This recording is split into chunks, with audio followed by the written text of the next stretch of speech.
Goeiemôre. Lukas 24 vers 32 is die vers vir ons oordeenking vanoggend.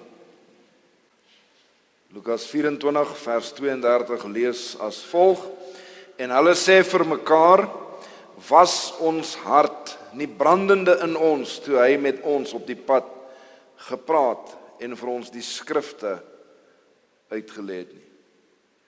Eenvoudige vers, bekende vers, en ons gaan rondom die ervaring wat hierdie vers voorstel gesels vandag. Ons is besig op 'n reis deur Jesus se lewe om hom te verhoog deur Vrydag sy vleeswording en bediening. En ons het gesels oor die betekenis daarvan vir ons en hoe ons hierdie ervarings kan gebruik om hom te verhoog. Gister gekyk na sy kruisiging en die betekenis wat dit vir ons inhou en die lyding wat hy deurgemaak het, nie net fisies nie, maar die onregverdigheid daarvan, as ook die feit dat Jesus eintlik op die kruis deur God vervloek is vir die sonde wat hy gedra en geword het. Vandag gesels ons oor die opstanding en bietjie later oor die wederkoms. En so neem ons 'n reis deur verskeie aspekte van Jesus se bediening, maar ook aktueel vir die tyd wat ons nou in is. Kyk ons weer terug na Jesus se lydingservaring terwyl hy hier op aarde was.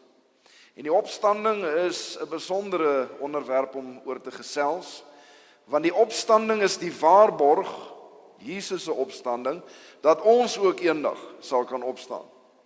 So eintlik is dit vir ons baie belangrik. Iemand is eendag gevra, wat is die betekenis van die opstanding vir die Christen? En die persoon se antwoord was, ek is nie seker oor die teologiese korrektheid daarvan nie, maar vir my nogal insiggewend, want hy het dit as volg beskryf. Hy het gesê, as jy rondloop iewers heen, en jy is nie mooi seker watter pad om te vat, en jy kom uiteindelik, jy is onseker by 'n vurk in die pad, en nou weet jy nie, moet ek links gaan, of moet ek regs gaan? En by hierdie vurk is daar 'n dooie persoon en 'n lewendige persoon. Wie gaan jy vra? Ons het gesels oor die feit dat wat die Christendom uniek maak, juis die vleeswording en die kruisiging van Jesus is, maar ons kan ook die opstanding insluit. Want as gelowiges is die opstanding iets wat vir ons betekenis inhou, want ons kan 'n God dien wat vandag nog leef. U kan vandag gaan na Saudi-Arabië en die graf sien van Mohammed. Jy kan na die ooste toe gaan en, soos ons vroeër genoem het, Boeddha, Confucius, baie van die groot wêreld godsdienstleiers se grafte gaan besoek. En pelgrims doen dit gereeld en vereer daardie groot helde van hulle godsdiens. Ek was 2 keer bevoorreg om 2 keer by Jesus se graf te wees. En daar te sit. En die ervaring kan 'n mens amper nie in woorde vervat om te besef, die graf is leeg. Hy leef weer. En ja, ons het 'n donker Vrydag middag gehad toe Jesus sy lewe neergelê het. En alhoewel dit wonderlik was, dit wat dit versinnebeeld het, was dit vir Jesus 'n donker oomblik, vir sy disippels en vir almal wat hom geken het. Maar ons het ook 'n opstandingsmôre. En soos vroeër genoem, en ek wil weer die getal met u deel, 1986 jaar gelede, het Jesus waarskynlik opgestaan of reeds opgestaan. Ons weet nie presies watter tyd dit was, soos met die kruisiging.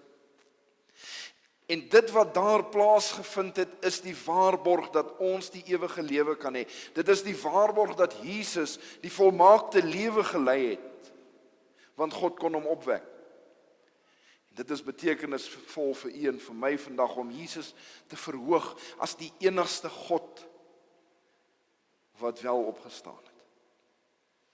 Maar ek wil vir 'n rukkie kyk na die ervaring van die vroeë disippels rakende Jesus se opstanding.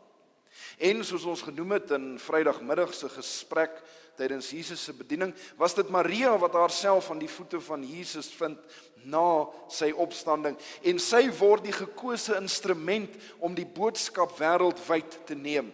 Die boodskap van Jesus se koms het gekom aanvanklik deur engelekore. Maar nou gebruik Jesus 'n feilbare sondige vrou om die boodskap wêreldwyd te neem dat hy het opgestaan. Sy is die eerste een wat weet daarvan. Maar nie die enigste een, en dit bring ons na ons skriflesing van vanoggend. Ons het gepraat ook op 'n stadium oor die lang reise wat ons met ons kinders onderneem. En hoe hulle altyd wil weet hoe ver nog. En hoe die spasie in die kar geleidelik krimp soos die pad al hoe langer word, want die kinders begin kriewelrig raak en moeilik raak. Ek sien daar's baie ouers wat glimlag, want julle weet hoe dit gaan. Maar het jy al ver heen gery, iewers? Miskien so ver dat dit nodig was om deur die nag te ry. Ek weet ons doen dit nie meer so baie noue dae as gevolg van die gevare, maar miskien het jy weens nood ver moes ry, deur die nag. Ek weet toe ons studente was, het ons baie keer gery deur die nag. Ek weet nie hoekom nie. Jy is altyd haastig om by die huis te kom, of nooit haastig om by die universiteit te kom nie, maar ons het so deur die nag gery. En dit was dikwels so gewees dat 'n mens moeg raak vir hierdie pad. En net wanneer die son begin sak, so met skemer, dan is dit die moeilikste tyd om te bestuur, want miskien het die pompjoggie by die Caltex garage op 3 Susters daardie ruit nie baie mooi skoon gemaak nie. En 'n mens moet met so lang nek sit in bestuur om daai blou strookie bo in die voertuig tussen jou en die son te hou, dat jy daarom net die kar op die pad kan hou. En dit bly tog mooi, veral as 'n mens so deur die Karoo ry. Die Karoo is pragtig. Nou, vir baie mense is die Karoo die stuk wat plaat tussen Johannesburg en die Kaap. Hy's net in die pad. Mense wil net in jou bestemming uitkom. Maar die Karoo het 'n besondere mooi. 'n Stilte, 'n pragt, 'n skoonheid. En wanneer daardie pragtige bloedrooi bal van die son op die horison begin ronddans agter die geroeste silhouet van 'n ou windpomp, is dit pragtig. En 'n mens geniet die stilte en die mooi van die Karoo. En dan stadig begin die son sak en uiteindelik verdwyn hy agter die oneindige verlatenheid van die vlaktes. En die skemer begin daal en as jy gelukkig is, sal jy die aandster sien opkom. Miskien is die maan op, dit hang af watter tyd 'n mens daar ry. En hierdie son onder pad word al hoe donkerder en donkerder, totdat die pragt van die Karoo hemelnag die lig tydelik verdryf. Tydelik, want 'n rukkie later is daar weer 'n sonsopkoms. 'n Mens ry eers na die son onder, en as jy in dieselfde rigting deur die nag ry, kom die son weer agter jou op. En in die Bybel lees ons van so 'n son onder pad, wat skielik deur die helderste middagson oorweldig is. Want die Bybel vertel vir ons dat Kleopas, of Klopas, soos sy vir baie bekend gestaan het, en sy vrou Maria op hierdie betrokke Sondag op pad was terug na die Paasfees, na hulle huis. Terug na hulle tuisdorp, so om en by 12 kilometer wes van Jerusalem. Let wel, wes. En in antieke Israel sou so 'n reis omtrent 2 tot 3 ure geneem het om te loop. En terwyl hulle so loop, gesels hulle oor die diep dinge van die lewe, die dinge wat hulle so pas in Jerusalem ervaar het. So verdiep in hierdie ernstige gesprek, dat hulle nie aanvanklik die medepelgrim langs hulle opmerk nie. Miskien was hulle oë verblind deur die son wat besig was om te sak. En hulle hoor hom vra, waarheen is julle op pad? Huis toe, kom die moedelose antwoord. En waarom lyk julle so depressief en moedeloos? Die lewe is 'n lied. Nee, nie meer nie. Hulle was bedroef gewees, en ons weet waarom, want hulle het nie verstaan wat daardie Paasfees in Jerusalem gebeur het nie. En dit is dikwels 'n illustrasie van hoe dit in ons lewens gaan, dat ons nie die volle prentjie sien, dat die sorge van die lewe so oorweldigend word, ons raak moedeloos, maar ons fokus so op die probleem en die uitdaging, dat ons nie die groter prentjie sien nie. En God wil vir ons dikwels daardie groter prentjie wys, want daar is baie hoop in die perspektief wat hy vir ons gee. Hoe dikwels het u self op moedverlore se vlakte bevind, met die son in die oë en 'n verkeerde begrip van wat aangaan. Hoe dikwels is ons nie teleurgesteld omdat ons nie God se volmaakte wil vir ons lewens begryp nie. Die Bybel beskryf die wil van God in Johannes 15 met die vergelyking van die wynstok en die lote. En die lote word in die wynstok ingeënt. En dit is vir my so 'n pragtige simbool, want die lote begin nader aan die eienskappe van die wynstok inneem. Hy raak al hoe meer en meer soos die wynstok. En naderhand is die lote en die wynstok onafskeidbaar. Hulle dieselfde eienskap. En so moet ons in Christus groei, sodat ons en hy dieselfde eienskappe sal uitleef. Sodat sy wil, met ander woorde, ons wil sal word. Wil u hê dat God al u gebede moet beantwoord? Elke liewe een wat u nog ooit gebid het. Sou dit u geloof versterk of verswak, as die Here elke gebed wat u nog ooit gebid het, sou antwoord soos u dit wou gehad het? Dit is 'n moeilike vraag. Waarskynlik sou dit verswak. Die wagtyd is die tyd in ons lewens wat ons groei in die Here. Maar daar is 'n manier hoe die Here elkeen van die gebede kan beantwoord. En dit is deurdat ons in voeling kom met God se wil vir ons lewens en binne God se wil begin bid. Maar dan gaan ons gebede baie anders lyk. Ons gaan nie meer begin bid vir die dinge wat ons dikwels oorbid nie. Die lewe is 'n lied, herhaal die vreemdeling. Nie na hierdie naweek nie, is al wat Maria, die vrou van Klopas, kan uiter. Sê vir my, was jy die hele naweek in Jerusalem, of was jy 'n vreemdeling in hierdie wêreld? 'n wêreldbekende profeet se loopbaan het eergister tot 'n einde gekom, en ek was persoonlik daar gewees. Ek het dit alles met my eie oë gesien. Daar was baie ander mense, van my eie vriendinne wat daar was, en boonop is daar nou allerhande ontstellende gerugte wat die ronde doen. Ons het gedink, ons het eintlik gehoop dat hy gekom het om 'n nuwe politieke party te stig, wat die RP sou vernietig. Dis nou die Romeinse party, vir die wat nie weet nie. Maar dit het nie gebeur nie. En dit was alles te vergeefs, en nou is ons moedeloos. Weer kom die gedagte na vore dat moedeloosheid spruit voort uit 'n gebrek aan insig, om die groter prentjie te sien. En ek wil nou 'n aanhaling met u deel, wat een van my gunsteling aanhalings is, uit die boek Ministry of Healing, bladsy 478-479. Dit sê dat wanneer ons eendag die voorreg het om die einde van die begin te sien, sal ons as gelowiges niks anders doen as die manier hoe die Here ons gelei het nie. En dit is my wonderlik, want dit sê in wese dat as u God was, en u kon enigiets vir die lewe kies, sou u die lewe gekies het presies wat u lei op die oomblik. Nou dit maak nie altyd sin nie, want menslik gesproke is daar dinge wat ek anders sou gekies het, maar hierdie aanhaling sê, dit wat die Here vir ons doen is die beste. Selfs al maak dit nie sin nie. Hulle het dit egter nie so ingesien nie. En die lang donker vreemdeling met die vriendelike gesig antwoord saggies, miskien verstaan julle net nie volkome wat daar gebeur het nie. En hy verduidelik vir hulle deur die mooiste, foutlose Bybelstudie te gee oor die lewe van Jesus. En so met die gesels saam kom hulle waarskynlik net met skemer by die buitewyke van Emmaus aan. En die vreemdeling stap verder aan. Maar gelukkig het Klopas en Maria die beginsel van gasvryheid goed geken, daardie gawe beoefen, en hulle nooi hom uit om net vir aandete te bly. Hulle dring aan dat hy moet kuier, want in elk geval, hulle het so lekker gesels op die pad.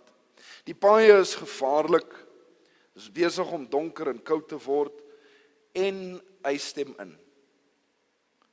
Terwyl Klopas verder uitvra, bak Maria miskien 'n lekker gesonde saaitjie brood, en nader aan die aand sit hulle aan vir ete.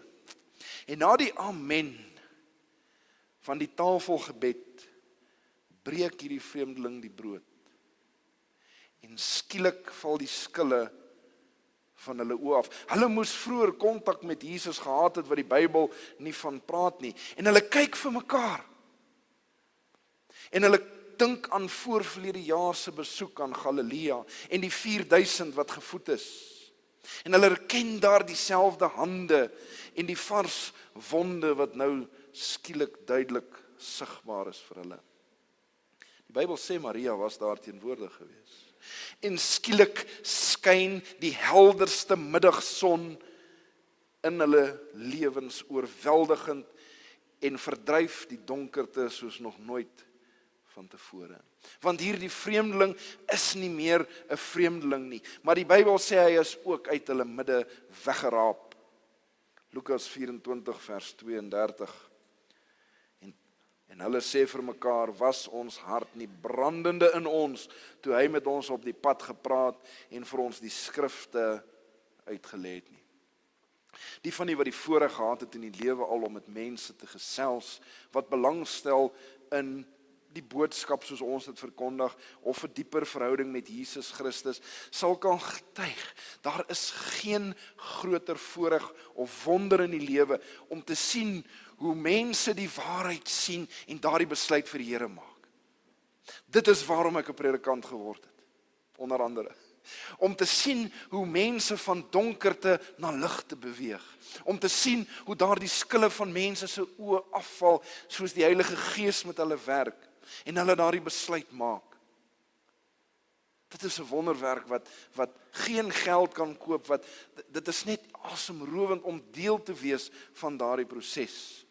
En dit is wat hier gebeur het, toe hulle die skrifte begin verstaan, en die groter prentjie begin sien, aangaande Jesus se bediening, dat dit nie net was oor die bevryding van die politieke juk, maar die bevryding van die geestelike juk wat hulle gedra het. Dat Jesus se koninkryk nie 'n aardse koninkryk was, maar 'n hemelse koninkryk, en dat hy hulle wil verlos van sonde. Toe hulle dit begryp, brand hulle harte soos nog nooit van tevore, en hulle is nooit weer dieselfde nie. En u en ek kan getuig dat ons dit ervaar het, daardie dag toe Jesus vir ons lewendig geword het, toe ons besef het wat hy vir ons gedoen het. En ons lewens was daarna nooit weer dieselfde nie. Wel, ek hoop so. Want ek kyk terug in die kerk na die pioniers en die vroeë leiers en hulle vlak van toewyding en dit wat hulle gedoen het. Ek kyk na selfs net 2 geslagte terug. En ek kyk na die vorige geslag en ek kyk na ons. En ek kyk na my kinders. En ek besef dat daar is definitief besig om in 'n sin agteruitgang ook plaas te vind. Mense moet eerlik daaroor wees. Is ons nog brandende in ons hart oor die waarheid? Is dit die dryfveer wat ons motiveer om elke dag op te staan, omdat Jesus opgestaan het? Is dit alles in ons lewens? Of het die sorge van die lewe en die grootsheid van die lewe, soos dit in 1 Johannes 2 beskryf word, miskien ons ook so 'n bietjie begin intrek? Staan ons nog uit as 'n unieke volk, as God se eie kinders? Of nie? Staan ons nog bekend as mense van die woord? Weer is ernstige vraag wat ek vanoggend vra, maar ek dink dit is noodsaaklike en 'n dringende vraag. Want dit is duidelik dat daar gaan 'n tyd van skudding in God se kerk kom, waarin sekere mense wat nie werklik ten volle toegewyd is, die kerk gaan verlaat. En my gebed vir my en vir elkeen van ons wat hier is dat dit nie u sal wees nie. Dis moontlik. Maar u moet vandag en elke dag 'n besluit maak dat u getrou sal bly aan God totdat hy terugkeer.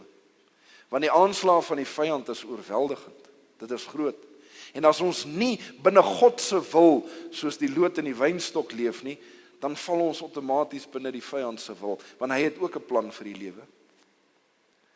Mag dit wees dat ons weer brandende in ons hart sal word oor die opstanding van Jesus Christus, daar waar ons uiteindelik verlossing finaal ontvang het.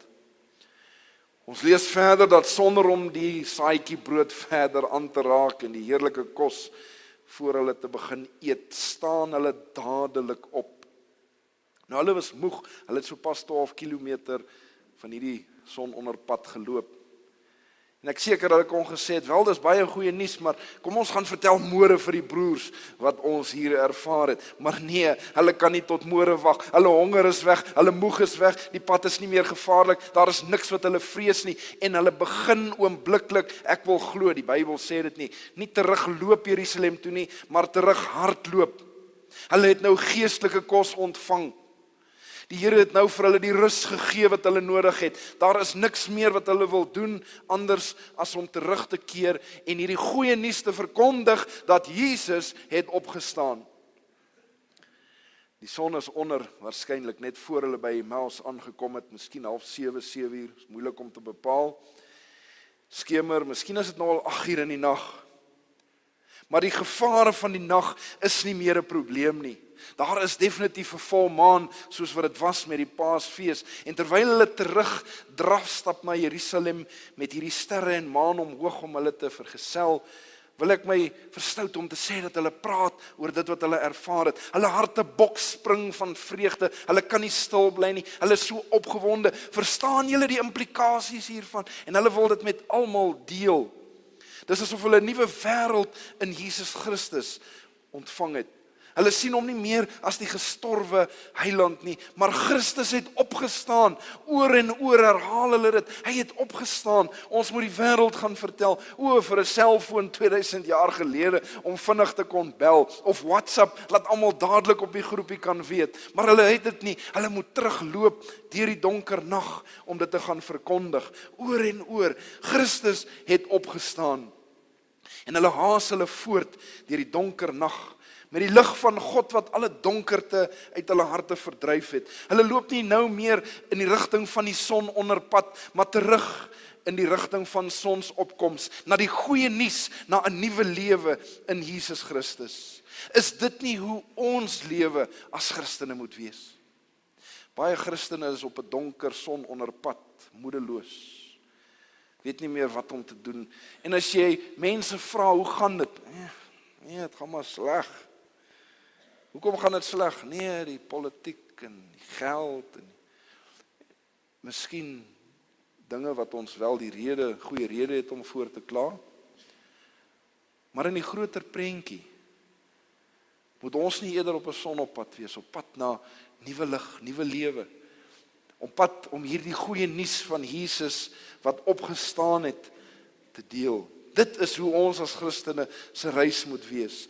Op pad na hoop, op pad na optimisme. Nie 'n donker nag van sonde, maar die oggend wat eersdaags gaan aanbreek. En hierdie paartjie dra die goeie nuus, die groot boodskap wat nog ooit verkondig is, 'n blye boodskap van hoop.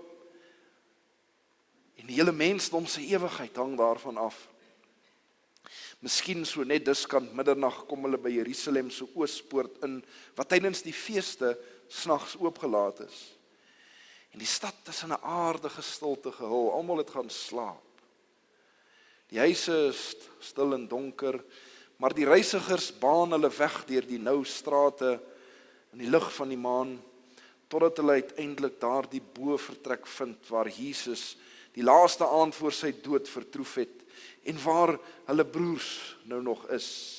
En hoewel dit al laat is, weet hulle dat die disippels waarskynlik nie sal slaap nie, totdat hulle verseker weet wat van Jesus se liggaam geword het nie. Maar die deur van die bo-vertrek is stewig gegrendel en hulle opgewonde kloppe om in te kom word aanvanklik geïgnoreer. Alles is stil. Dan gee hulle name soos 'n geheime kode deur die deur en dit word versigtig op 'n skreefie oopgemaak. Hulle gaan binne, maar ongesiens gaan daar iemand anders saam met hulle die vertrek in. Die deur word vinnig weer toegemaak en toegesluit, soos die Bybel sê, uit vrees vir die Jode. Die reisigers tref almal verbaas en opgewonde aan en hulle vertel met asem wat nog hyg van die haas waarmee hulle daar aangekom het, die wonderlike verhaal dat Jesus aan hulle verskyn het, dat sy liggaam nie gesteel is, dat hy nie weg is nie, en hulle het pas klaar vertel toe iemand anders skielik voor hulle staan. En elke oog in die vertrek is nou op die lang vreemdeling met die vriendelike gesig. En hy is nie meer 'n vreemdeling nie.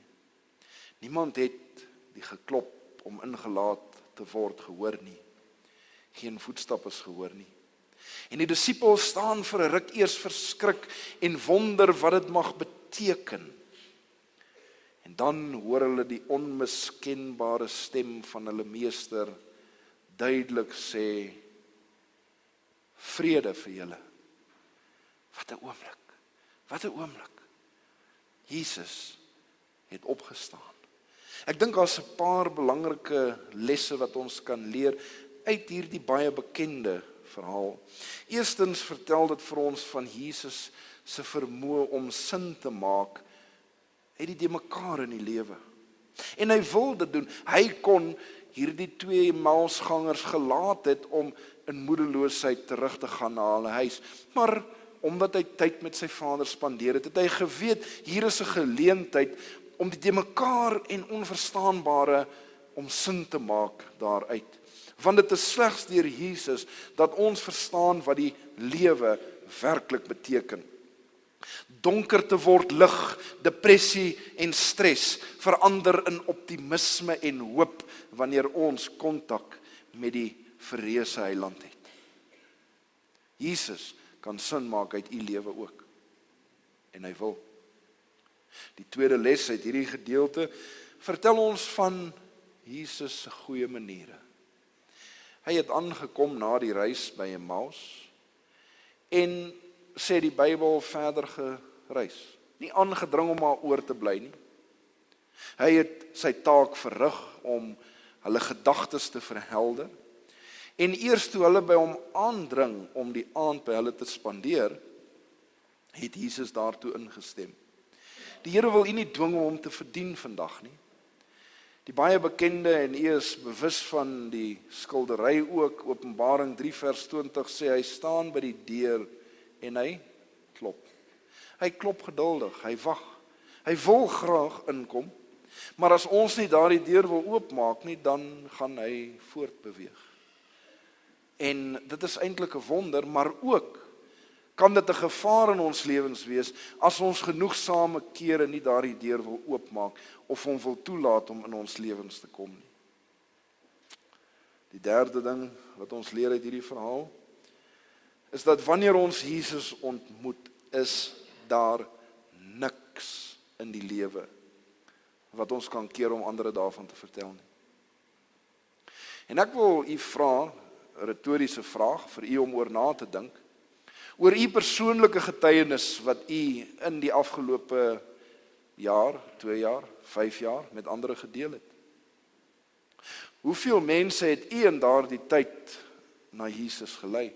Hoe opgewonde is u oor die verkondiging van die evangelie? Is u so opgewonde soos daardie dag wat u miskien die besluit aanvanklik gemaak het, of die oomblik wat u uit die doopvont gekom het met die water wat nog drup op die dooprok? Toe u die wêreld wou versit vir Jesus en bereid was om enigiets te doen, voel u vandag nog dieselfde? As dit so is, miskien nog meer opgewonde, prys die Here. Indien nie, is dit 'n ernstige aanmaning vir ons almal om weer opnuut daardie besluit te maak. Want ons het almal Jesus ontmoet en niks mag ons keer om ander daarvan te vertel nie. Nie moedeloosheid, nie moegheid, honger, koue, donker, gevaar, niks mag ons keer. Nie die goeie verskonings wat ons soms voorhou, waarom ons nie kan uitreik en vir die Here kan getuig nie. Geldige verskonings sommige, maar nog steeds verskonings. Verskonings wat ons moet bring na die altaar en daar kom neerlê. En dit is ironies dat die verskonings wat mense gebruik, dikwels uiteindelik daartoe lei dat ons niks vir die Here doen nie. Want iemand sal sê, gee my die geleentheid om die evangelie te verkondig aan, kom ons sê vir die bekende mense, my familie, moet my net nie daar na die vreemde stuur, soos die mense wat Georgië toe wil gaan of elders, want ek kan nie met vreemdes werk, maar my eie mense, dis maklik. Terwyl iemand anders sal sê, moet my net nie daar na my familie toe stuur nie, want die mense wat my ken, want wel, hulle ken my, en ek sal met vreemdeling gaan werk, nou wie bly oor? Iemand sal miskien sê, moet my net nie stuur om met ryk mense te gaan werk nie, want ryk mense, hulle het alles wat, hulle geld voorsien aan al hulle behoeftes, dit is baie moeilik om die evangelie na hulle toe te bring, ek sal met die armes gaan werk. Iemand anders sal sê, moet my net nie stuur daar na die armes toe nie, want hulle stel belang, maar baie keer is dit oppervlakkig, ek sal eerder, wat bly oor? Iemand anders sal miskien sê, ek wil net nie in die platteland gaan werk nie, want die plattelandse mense het goeie waardes en daar word na hulle waardes omgesien deur die kerk en ek wil net nie soontoe gaan, terwyl iemand anders sal sê, daai stadsmense, dis moeilike mense om mee te werk, is onmoontlik om verby die elektriese heilinge en die Rottweilers te kom en as jy dit doen, die mense is so besig, wat bly oor? En so kan ons talle geldige verskonings kry, maar uiteindelik sal ek vir u sê wat bly oor, daar bly niks oor. En die Here wil vandag vir ons weer daardie opwinding in ons hart gee, omdat hy opgestaan het, dat niks, geen verskonings meer geldig sal wees nie. Die innerlike dryf moet groter wees as enige verskoning wat ons nog ooit gehad het nie. Die 4de les uit hierdie verhaal, dit vertel ons dat toe hulle in Jerusalem aangekom het, was hulle nie alleen nie. Ons het broers en susters in die geloof, in die gemeente, in ons gesinne, mense wat ons wil ondersteun. En tog hoe hartseer dat ons baie keer vassit met die mense wat eintlik daar moet wees om ons te ondersteun, of wat ons moet ondersteun. Nou ek weet nie watter gemeentes hier vandaan kom nie, maar die waarskynlikheid is dat daar nie 'n gemeente is waar daar nie op 'n stadium een of ander konflik was nie. Is dit nie hartseer nie, in 'n sin? En as 'n mens mooi gaan kyk na die bron van konflik, dikwels is dit iets wat 30 jaar terug gebeur het. Mense kan nie eens onthou waaroor hulle meer beklei nie, maar hulle beklei. En hulle het hulle self in 'n hoek vasgeverf, en ek gaan nou nie, ek gaan my standpunt hou ongeag, en die evangelie lei daaronder. Ons as gelowiges moet 'n eenheid vorm binne ons kerke, want sonder dit kan dit moontlik wees dat wanneer die laatreëns van die Heilige Gees uitgestort word, sekere kerke dit nie sal ontvang nie, individue ook. En as u vandag miskien in die hart sit met stryd in die gemeente vandag, gaan terug, maak reg, sodat die kerk vorentoe kan gaan. Laaste les uit hierdie gedeelte, terug na iets wat ons vroeër beklemtoon het, en ek wil hiermee afsluit. Dit vertel ons dat as ons daagliks in Jesus se teenwoordigheid is, sal hy sin maak uit ons lewens. Maar ons is in sy teenwoordigheid sonder dat ons dit besef, soos hierdie disippels op pad na Emmaus. En sal ons lewens nie anders lyk as ons besef, ons weet dit, maar ons vergeet dit, dat die Here heeltyd hier by ons is, op hierdie oomblik, teenwoordig. Sal dit wat ons doen en sê, en die manier hoe ons leef, miskien nie 'n bietjie anders lyk as ons dit meer persoonlik besef? Die Here is altyd by ons, net soos met hulle. Maar dit sê ook vir ons dat die lewensomstandighede, die grootsheid en sorge van die lewe soms ons oë verblind vir sy oneindige liefde. As ons maar net, soos ons vroeër gelees het, die einde van die begin kan sien. Hy wil vir ons weer daardie volmaakte perspektief gee, dat selfs die slegte dinge in ons lewe, daar is om hom te vereer. Inteendeel, ons moet die Here loof en prys, nie net as ten spyte van die slegte dinge, maar ook as gevolg van die slegte dinge. Nou, dit is maklik om die Here te loof ten spyte daarvan. Te sê, maar ten spyte daarvan dat ek gestaan koud geslaap het, gaan ek nog die Here loof. Maar wanneer laas het ons die Here geprys as gevolg van die feit dat ek gisterand koud geslaap het, of wat dit ook al mag wees? Dis bietjie moeilik.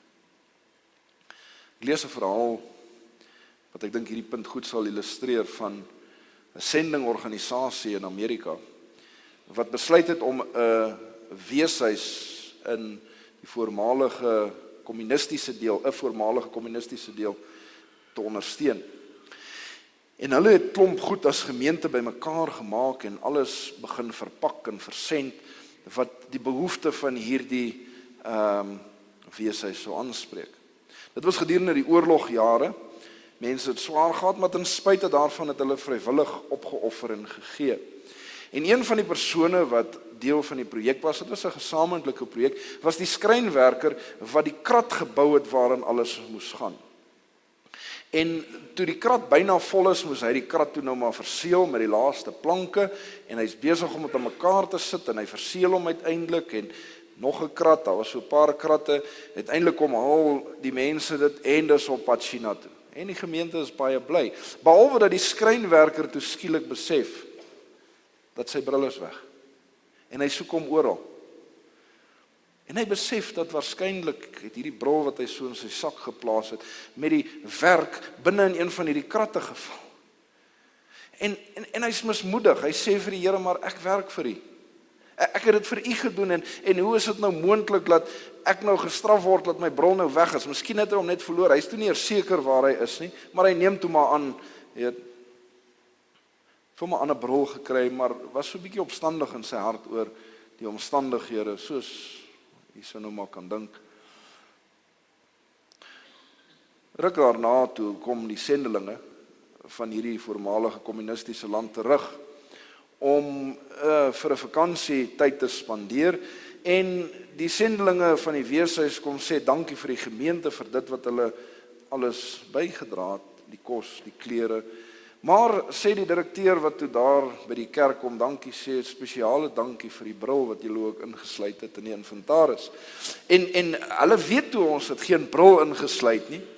Verstaan toe nie mooi waaroor dit gaan, maar agter, en hy verduidelik toe die rede. Hy sê dat 'n week voor die krat daar aangekom het die kommuniste deurgekom en gesoek vir Christelike materiaal. Hulle het dit alles baie goed versteek, maar in die proses van die mense aangerand, insluitend die direkteur, en sy bril stikkend getrap.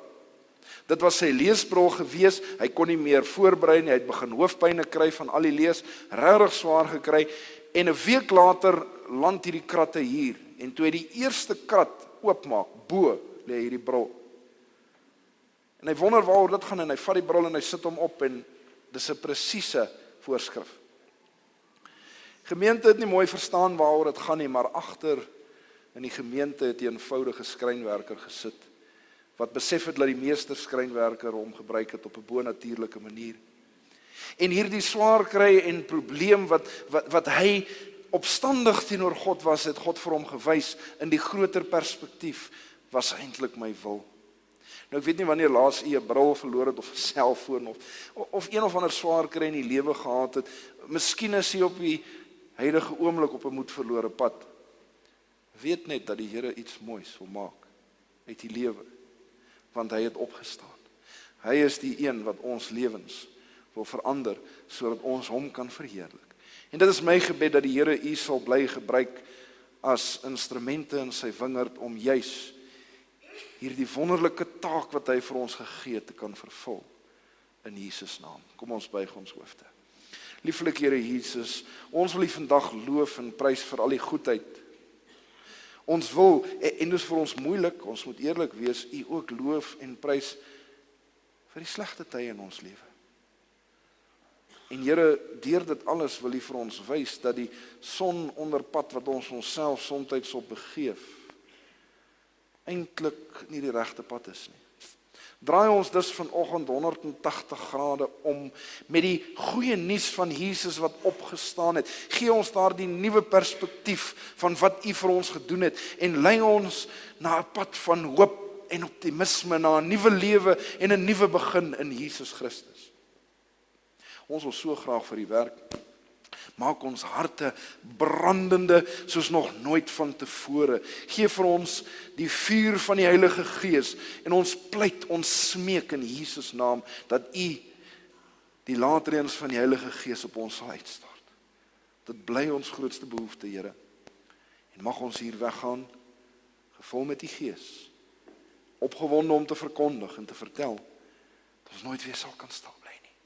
Jesus het opgestaan. Amen.